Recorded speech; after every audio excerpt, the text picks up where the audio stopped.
बोलने में कोई दिक्कत नहीं है। जो बात है साफ है। देखिए, जो मिर्जापुर में जिस प्रकार से आप देख सकते हैं कि चुनाव के समय भारतीय जनता पार्टी के सांसद रमेश बिंद ने जिस प्रकार ब्राह्मणों और ठाकुरों को गाली दिया था, आज ठीक उसी प्रकार उनके गठबंधन की अपना दल के सांसद पकौड़ी कोल जी ने जिस प्रकार ब्राह्मणों और सांसदों को गाली दिया है, हम लोगों की मिर्जापुर की ये मांग है कि पकौड़ी कोल की सदस्यता समाप्त की जाए। कहीं न कहीं उन्होंने देश की अखंडता और एकता पर प्रहार किया है, और जिन्होंने देश की अखंडता और एकता पर प्रहार किया है उनके पर राष्ट्रद्रोह का मुकदमा लगना चाहिए।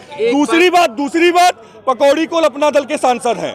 अगर अपना दल की मंशा ऐसी नहीं है, अगर वो ब्राह्मण और क्षत्रिय विरोधी नहीं है, तो क्यों नहीं उन्होंने पकौड़ी लाल कोल को अभी तक सस्पेंड किया? क्यों नहीं भारतीय जनता पार्टी ने अभी तक अपना दल से अपना गठबंधन तोड़ा? मैं पूछना चाहता हूँ आदरणीय नरेंद्र मोदी जी से और अपना दल की राष्ट्रीय अध्यक्ष अनुप्रिया पटेल जी से कि अगर वो ब्राह्मण विरोधी नहीं है, वो ठाकुर विरोधी नहीं है, तो अभी तक उन्होंने पकौड़ी लाल कोल को सदस्यता समाप्त क्यों नहीं की? इससे पहले भी कई बार अपना दल से जो है आशीष पटेल जी का एक ऑडियो रिकॉर्डिंग वायरल हुआ था। अभी कुछ दिन पहले एक व्हाट्सएप तो यही हमारी मांग है, यही जिसमें ब्राह्मण और क्षत्रियों को ही टारगेट किया जा रहा है। हम तो यही कहना चाहते हैं कि पकौड़ी लाल कोल की जुबान है, मनसा तो ऊपर वालों की है। ये जो उन्होंने बोला है उनकी जुबान बोली है, बाकी मनसा किसकी है ये सब जानता है। और 1-2 दिन का हो हल्ला होगा, रमेश बिंद के खिलाफ 2 दिन हो हल्ला हुआ, आज पकौड़ी कोल के खिलाफ हल्ला हो रहा है। जब तक उसकी जड़ को समाप्त नहीं किया जाएगा, जब तक उसके जहां से ये सब बातें निकल के आ रही हैं, अगर उसको समाप्त नहीं किया जाएगा तो मिर्जापुर में आए दिन ये ऐसे गंदी नाली के जो कीड़े हैं, ये ऐसे ही ब्राह्मणों और ठाकुरों को जलील करने का काम करेंगे। अपना शुभ नाम बताएं। मेरा नाम सतीश मिश्रा है, मैं कांग्रेस पार्टी NSUI का पूर्व प्रदेश अध्यक्ष रहा हूँ, युवक कांग्रेस का प्रदेश उपाध्यक्ष हूँ। मिश्रा जी, एक चीज और, एक सवाल और, क्या पकौड़ी लाल कोल पुरानी मानसिकता से ब्राह्मण और क्षत्रियों के जो पुरानी दबाव था और उसको लेकर कहीं ये निराश होकर इस तरीके के शब्दों का? देखिए, जिस भी तरीके से उनको अपना दल से उनका गठबंधन था, नरेंद्र मोदी जी के नाम पे वो चुनाव जीते, वरना ये लोग सभासद और प्रधानी के लिए महंग आदमी है, सांसद बनने की दूर की बात है।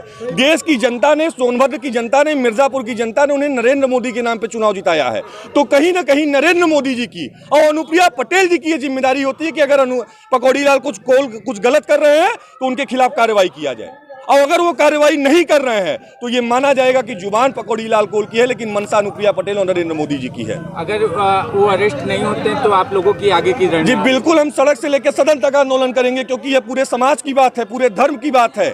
और मैं संविधान एक्ट के तहत कि अगर किसी भी धार्मिक और जाति आधार पर किसी के ऊपर प्रहार किया जाता है तो कहीं ना कहीं राष्ट्रीय एकता को अखंडित किया जाता है। इस तरीके से अभी जो है ब्राह्मणों और क्षत्रियों को एक किया जा रहा है पार्टी वोटिंग को लेकर, क्या ये इससे सरकार पे कहीं ना कहीं चोट पहुंचेगी अभी जो आप लोगों का प्रदर्शन है? जी बिल्कुल, देखिए, कहीं ना कहीं ब्राह्मण और ठाकुर समाज को गाली देके एक नई मंशा क्रिएट हुई है। जिस प्रकार भारतीय जनता पार्टी की आज के पूर्व 5 साल पहले जो राजनीति थी कि मुसलमानों को गाली देके हिंदुओं को एकजुट करो, उसी प्रकार आज के डेट में एक नई राजनीति पनप के आ रही है देश में। इसको समझने की जरूरत है कि सवर्णों को गाली दो और कहीं ना कहीं बैकवर्ड और SC को एकजुट करो, लेकिन ये मनसा हिंदू धर्म कामयाब नहीं होने देगा। इस देश का प्रत्येक नागरिक जिसकी जिम्मेदारी है वो कामयाब नहीं होने देगा, इनकी इस मनसा में सफल नहीं होने देगा। संदेश देना चाहेंगे? जी मैं पूरे समाज को संदेश देना चाहूँगा, कहीं ना कहीं ये सिर्फ ब्राह्मण और ठाकुर की बात नहीं है। कल को आज ये ब्राह्मण ठाकुर को गाली दिए हैं, कल को ये किसी और जाति धर्म को गाली देंगे, तो कहीं ना कहीं जाति धर्म पर विशेष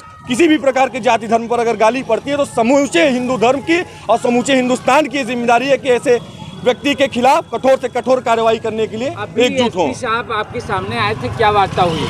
जी देखिए, SP साहब आए थे, उन्होंने कहा कि वो नरेंद्र मोदी जी के उसमें थे और वो आज ही आए हैं। उन्होंने 4 घंटे का मोहलत दिया है, 4 बजे उन्होंने पुनः समय दिया है हम लोगों को कि 4 बजे मिल बैठ कर बात करेंगे, और 4 बजे के बाद अगर FIR नहीं होती है तो यहाँ का मिर्जापुर का नौजवान, पूरे पूर्वांचल का नौजवान पूरे देश में धरना प्रदर्शन करने के लिए बाध्य होगा।